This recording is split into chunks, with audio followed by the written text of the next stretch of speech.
Hello বন্ধুরা, তোমরা সবাই কেমন আছো?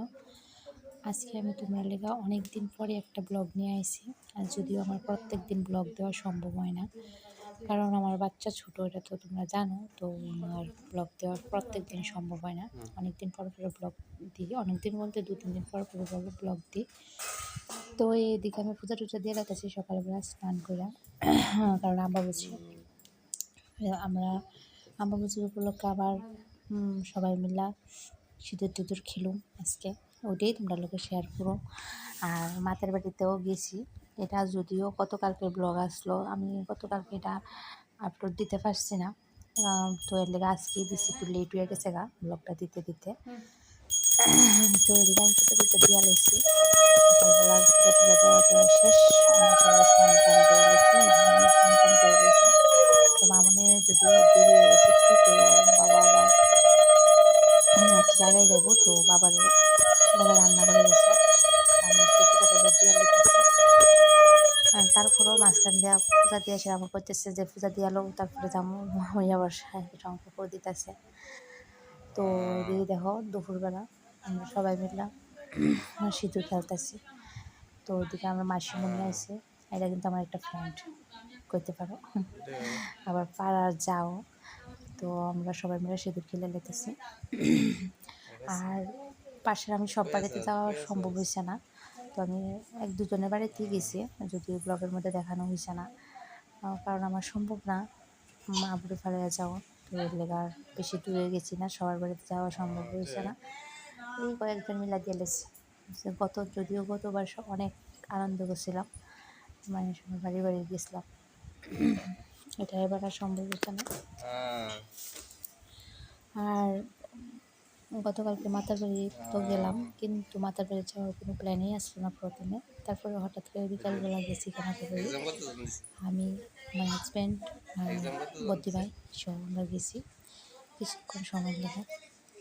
তো তোমরা কে কে খেলছো সিঁদুর খেলা কমেন্ট করে করবা, যদিও সবাই খেলে, এটা স্পেশাল।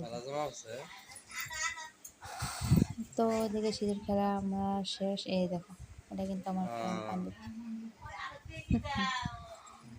তো বান্ধবীর লোকের সাথে যদি বড় করে একটা দেবো, বান্ধবী দিতেছে না, না যদি দিয়ে দেবো তো বড় করে দিতে লাগতো না।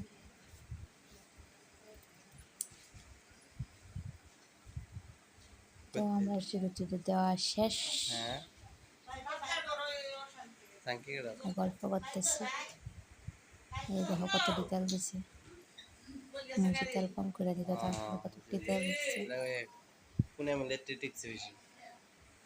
আগে আমরা প্রায় সময় একসাথে হতাম, কিন্তু এখন আর সম্ভব হয় না, কারণ হ্যাঁ বাচ্চা ছোটো, আমার বাচ্চা ছোটো, যদিও পাড়ার এক পাড়ার, কিন্তু কয়েকটা বাড়ি পরে দূরে একটু। এই দেখো পাশের বাড়ি গেছিলাম, তো টিয়া পাখিটি তুলছি। দেখো টিয়া পাখিটি কিন্তু আমরা বাড়ি না, টিয়া পাখিটি হচ্ছে আমার পাশের বাড়ি, খুবই সুন্দর। দুইটা পাখি, দুইটা টিয়া পাখি, এখনও কথা বলতে পারে না, শুধু আমি মানে শীষ দিতে পারি শুধু, আর কিছুই করতে পারে না। যদিও শীষ দিছে না, অনেক চেষ্টা করছি, শুধু একটা শীষ টিস নিয়ে দিতে পারছে না। তারপর আমরা তো মাথার বাদ গেছি বিকালে। এই দেখো আমরা 4 জন গেছি, আমি, আমার হাজব্যান্ড, বদ্দি ভাই, আর এটা হচ্ছে আমার বাগিনা। তো মাতার বাড়িতে গেলাম, আর মাতার বাড়িতে যায় সে, তো এটা আমরা পেয়ারা নিতে আসি। আর মাতার বাড়িতে আমি অনেক দিন পরে গেছি, অনেক দিন পরে হয়ে গেছে 6-7 মাসের উপরে হইব আমার বেবি হওয়ার আগে, মানে বেবি হওয়ার আগে থেকে, মানে তো আজকে 3 মাস হয়েছে আমার বেবি। মাতার বাড়িতে গেছি অনেক দিন, অনেক মাস, শুধু গতকালকে যাওয়া হয়েছে। আমি তো খুব অবাক হয়ে গেছিলাম, কারণ বিল্ডিং মোটামুটি সব কমপ্লিট হয়ে গেছে, আর এত সুন্দর লাগতেছে, মানে ওখানে কমপ্লিট না হইতে এত সুন্দর, আর কমপ্লিট হলে কত সুন্দর লাগবে বন্ধুরা। মানে আমার দেখা খুবই খুবই ভালো লাগছে, আর কাজটিও খুব ভালো লাগছে। যদি এটা কমপ্লিট হয় কী যে সুন্দর লাগবো, এটা আমরা তো সবাই বুঝতে পারি।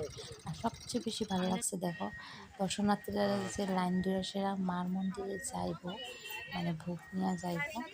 দেখো এই লাইনটা, মানে এটা আমার খুব খুব ভালো লাগছে যে রৌদ্র লাগতো না, বৃষ্টিও পড়তো না, বৃষ্টির দিনে বৃষ্টিও পড়তো না, আর রৌদ্রও লাগতো না। মানে এটা যে কী যে ভালো লাগছে, আর দর্শনার্থীদের যে কী যে একটা উপকার হয়েছে, মানে এটা মানে বলার মতো না।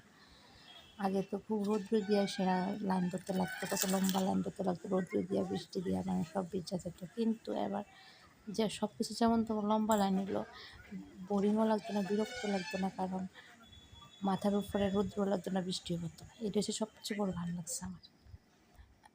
লাস্টে একটা ফটো দিলাম। Good bye.